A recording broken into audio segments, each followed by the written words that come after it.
Շնորհակալ եմ ձեր վստահության համար։ Ես ձեզ գարանտիա եմ տալիս, որ չեք փոշմանի ձեր կայացրած որոշման համար։ Բայց ոնց որ Շախը դեմից ասեց, մենք մի քանի կարևոր հարցեր ունենք քննարկելու։ Ոնց որ տենում եք այսօր Թորգոմն ու Բեկը մեր հետ չեն։ Թորգոմը ներկա չի, բայց ես իր հետ խոսացել եմ ու նա դեմ չի իմ թեկնածությանը։ Ինչ վերաբերում է Բեկին, այդ ավելի լուրջ պրոբլեմա։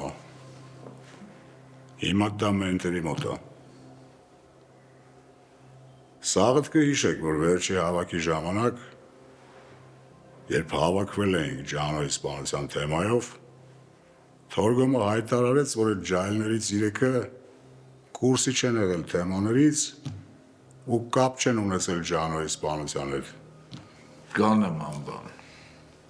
Թորգոմը դաժե գարանտ կանգնեց այդ ջահելներին։ Հա, բայց այդ ջահելները Թորգոմին խաբրել են։ Դրանք լավ էլ կուրսի են եղել ու մասնակցել են թե Ջանոյի, թե Մրդոյի սպանությանը։ Զապիսներ կա, որ ասածներս հաստատում է։ Թորգոմը բիթի մարդ է։ Մինչև այդ պետքա 10 անգամ ստուգեր, հետո նոր մեզ ասեր։ Ստացվում է, որ Թորգոմը մեզ խաբել է։ Չէ, չի ստացվում։ Թորգոմը ուղղակի վստահել է մարդկանց, ում չէր կարելի վստահել։ Ու այդ իրավերով չի կարա թեմա դառնա։ Համաձայն եք իմ հետ։ Թորգոմի ավտորիտետը ոչ մեկ չի կարա կասկածի տակ դնի։ Բայց սխալ ա եղել, որը պիտի ուղղվի։ Ու մենք կուղենք։ Ջահելները, որ սպանել են Ջանոյին, հիմա մենակ Բեկի պրոբլեմը չեն, այլ մեզ բոլորի։ Ու դրանք պտի մերնեն։ Թե ես,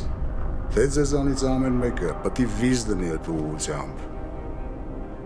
որովհետև այդ հիմա մեր ավտարից էտի հարցն է։ Եթե մարդիկ ջոգեցին, որ կարան մեզ խփեն ու անպատիժ մնան, վաղ մյուսօր ավելի աչայանի տայք կհայտնվեն, ովքեր կուզեն մեզ ռասխոտ տան, չէ՞։ Բա որ Թորգոմը պաշտպանի այդ ջահելներին, վերջին հավաքի ժամանակ ամենայն դեպս ես զգացի, որ ինքը կոնկրետնի վալնավատ անում իրանց համար։ Թորգոմը մեր օրենքները լավ գիտի չաղ։ Ու չի անցնիվ կարմիր գիծը։ Իսկ եթե անցավ, ուրեմն նա մեզ էլ բարեկամ չի։